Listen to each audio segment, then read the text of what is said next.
air pollution, a silent enemy, knows no borders and cares little about nationality, race, or creed. The particles we release cause and cloud our skies and affect the health of ourselves, our loved ones, and the generations to come. We all have a chance to become a beacon to support the change in the struggle. According to IQ Air data on August 10, 2023, Indonesia's capital city Jakarta is ranked first as the worst polluted air in the world, and Indonesia is ranked third overall worst polluted air quality. This is very concerning as it is equivalent to smoking 100 cigarettes per month, according to experts. The city we are currently in is in South Tangerang, the worst air polluted city in Indonesia, more specifically ranked as number 2. In this city, there aren't many trees and vehicles are not as regulated as they are in Jakarta. Despite being neighboring cities, many people often having these opinions that between of these cities, the two of them, Jakarta and South Tangerang, have so much different drastically of the air quality and the life quality. Citizens in recent months have had many complaints about difficult breathing. Even though we are no longer under the confines of last year's pandemic, wearing a mask is simply a necessity because it's uncomfortable to breathe. Aside from comfort, the air quality in Indonesia is one of the source of many illnesses that are slowly increasing in many cases. Acute respiratory infections are slowly becoming widespread, as hospitals report around 638,000 cases since the beginning of this year. Symptoms of acute respiratory infections usually last around 1 to 2 weeks with medication, causing sneezing, coughing, and a sore throat.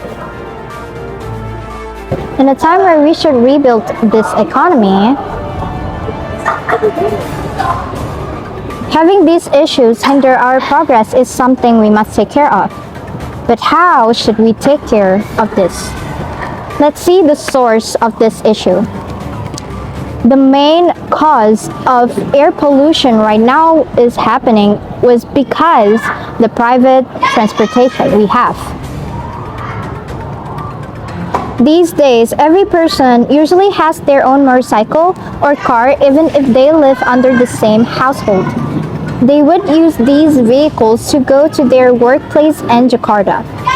Being the center of business in Indonesia has become overcrowded with vehicles filling every street.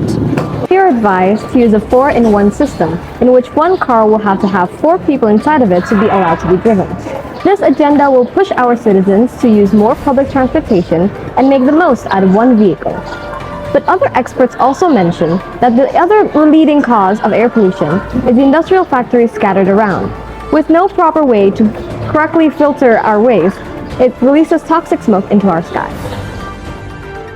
So what's the solution? The Indonesian Agency of Meteorological, Climatological and Geophysics had stated that they had launched a new project that would create an artificial rain that will hopefully clear our skies. But to fully solve this problem, it needs all of our involvement. By using public transportation and less personal vehicles, we have a chance to cut our pollution and health. We, as the citizens of this country, need to participate on this change. So let's start being less wasteful and start working together.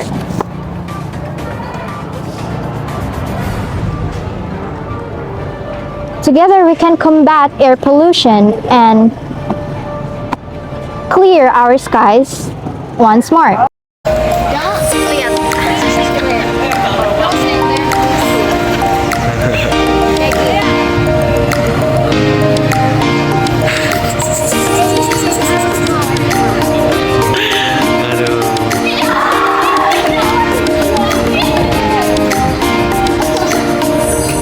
Haha.